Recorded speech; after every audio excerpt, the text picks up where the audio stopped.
Well, good morning, everyone. How are you this morning? Oh, we got someone that's good here. I think most people said they were good. Everybody's good. Is anybody bad? Oh, Richard in the back is bad. Sorry to hear that, Richard. Well, good morning. My name is Pastor Brad, and good morning to those that are watching live on Facebook and YouTube. Thank you for joining with us. Before we get into the service, we're going to go through a very quick announcement time, and then I've got a very special guest coming up to do the icebreaker with me this morning. I'm very much looking forward to it, even if he is, quote-unquote, bad today. So that'll be fun. I do want to remind you that if you can't be here for some reason at our sanctuary gathering, you can participate still online every Sunday morning at 10 a.m. on Facebook and on YouTube. Just search up Sherwood Church of the Nazarene. And for those that are watching right now, why don't you say hello in chat? Pastor Miranda Perry is in chat this morning for us, and so she would love to connect with you there. Do you want to mention we are in phase 5 for Sherwood Renew for this church, and what that means is masks are only mandatory when you come in and when you're standing up or if you're singing, but if you're seated, you can take them right off, or if you're standing here speaking, you don't have to have them on. So if you'd like to trade places, that's cool with me. I'm happy to do that. When you come in, you can register at the Welcome Center as well. And if you did sneak in and didn't get registered, giving them your name and phone number, please slip back out and do that. We'd appreciate it. We are coming into our Sabbath rest week this week, so that means any of our midweek programming, small groups, youth group, things like that are canceled this week. And then we'll start up again the following week. So please make note of that. Don't show up because no one will be there. I do want to remind you, if you'd like to know what's going on with the church midweek, we do have something called the Sherwood Times, which is available to you. It is at the back at the Welcome Center. It's available online through our website as well. Pastor Annette does that and does a fantastic job. She also emails the Sherwood Times out each week. And so if you're not getting those emails, please see Pastor Annette, let her know, because she'd be glad to add you into that. We do use the Church Center app. I mention it every week, but we use it in a few different ways. We use it for we use it for the in-person gathering chat. So when we're here, as many of you know, we have a chat group where we're talking back and forth during service with the scripture. We also use it for our small group and youth group ministries as a way of letting people know what's going on and having communication that way. So if you're a part of the youth group, if you're a parent of youth, or if you're in a small group, then that app is there and it's available for you. So it's free. You can download that. While your phones are out, appreciate it if you'd silence them. Shh, with the phones. Thank you, Georgina, for agreeing with me. Appreciate that. And she just grabbed her phone and looks like she might be silencing it.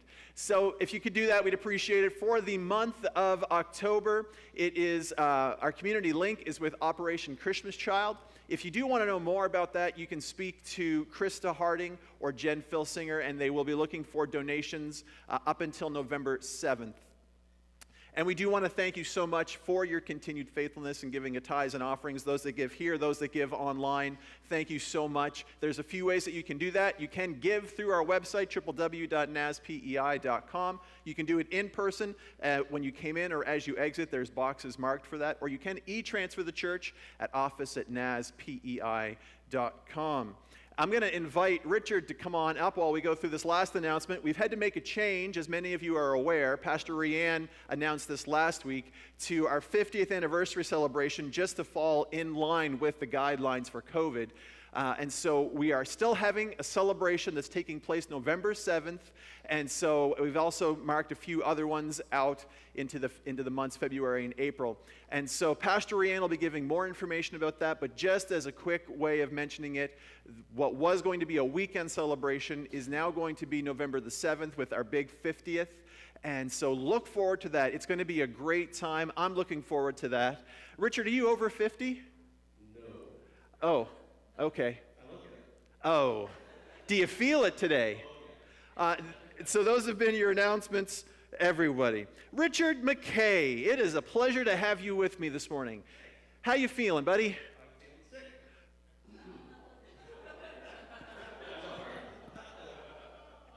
Yeah, I kind of got a bug over Thanksgiving weekend, so I did get tested. I am negative, so there you go. Okay, fantastic.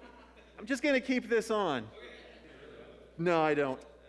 So, Richard, you know, Richard works back, for those that maybe don't know who Richard is, I know everybody here knows, but for those that are watching maybe online or visitors, Richard works back in our sound booth for us, has been there for time in memoriam. As long as I've known you, you've been working back there.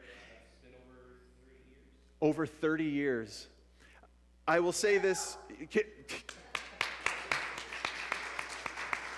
We need to get you a watch or something. What do they give at 30? I don't know. Okay. When the Lord was calling us here, specifically my family here, one of the things that excited me, Richard, and I've shared this with you, was the fact that you were here. Yeah. You and I connected over a couple of youth rally things, and you were back in the sound booth, and I was getting to participate in the worship, and we just connected. Yeah. And have been pretty close friends, or at least I'd like to think so. Well, I'd like to hope so. I'd like to hang out a little more. Not when I'm sick, though. No, I would agree with that, not when you're sick. But Richard, I have observed a man after God's own heart that loves the Lord, and people. Richard is the man that brings me coffee. And I know many of you know this, but without fail, I get a text every Sunday morning that Richard is here and it's, do you want a coffee?